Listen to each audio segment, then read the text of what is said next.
மோகம் அப்படின்னு அதிகரிச்சதை கடந்த ஒரு 15 ஆண்டுகள்ல அப்படின்னு நாங்க பாக்குறோம். இதுல லாஸ்ட் 5 இயர்ஸ் பாத்தீங்கன்னா நிறைய சயின்ஸ் குரூப் மாணவர்கள், இது ஆர்ட்ஸ் மாணவர்களுக்கானது சிஏ அப்படின்னு இருந்தது போக பயாலஜி எடுத்த மாணவர்கள் இப்ப சிஏ குள்ள வர ஆரம்பிச்சிருக்காங்க.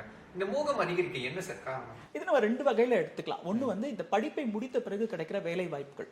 ஓகே, சோ இப்போ நார்மலா பாத்தீங்கன்னா இண்டஸ்ட்ரீஸோட growth அப்படின்றது பாத்தீங்கன்னா அதிகமாயிட்டே தான் இருக்கு. ஸோ ஒரு கட்டத்துல வந்து எல்லாருமே ஜாப்க்கு போயிட்டு இருந்தாங்க, கவர்மெண்ட் ஜாபை நோக்கி போயிட்டு இருந்தாங்க, அடுத்து பிரைவேட் ஜாப் கிடைச்சாலும் போதுன்ற மாதிரி இருந்தது. ஆனா இந்த காலகட்டங்களில் பாத்தீங்கன்னா நிறைய பேர் வந்து சொந்தமா தொழில் தொடங்குறதுக்கு தான் விருப்பம் தெரிவிக்கிறாங்க. இன்னொன்னு என்னன்னா, ஒரு காலகட்டத்தில் நான் சொல்றது ஒரு 20-30 வருடங்களுக்கு முன்னாடிலாம் பாத்தீங்கன்னா எந்த ஒரு தொழில் துறையா இருந்தாலும் அதுல முக்கால்வாசி வந்து அரசாங்க நிறுவனமா தான் இருக்கும். ஸோ அதுக்கப்புறமா வந்து ஏதோ ஒரு துறையில தான் வந்து தனியார் நிறுவனங்களுடைய கால்பதிப்பு இருக்கும். ஆனா அதுக்கப்புறமா வந்து பொருளாதார மாற்றங்கள்ல பாத்தீங்கன்னா அயல்நாட்டு நிறுவனங்கள் வந்து இந்தியால வந்து சர்வசாதாரணமா தொழில் தொடங்குற மாதிரியான ஒரு முறை.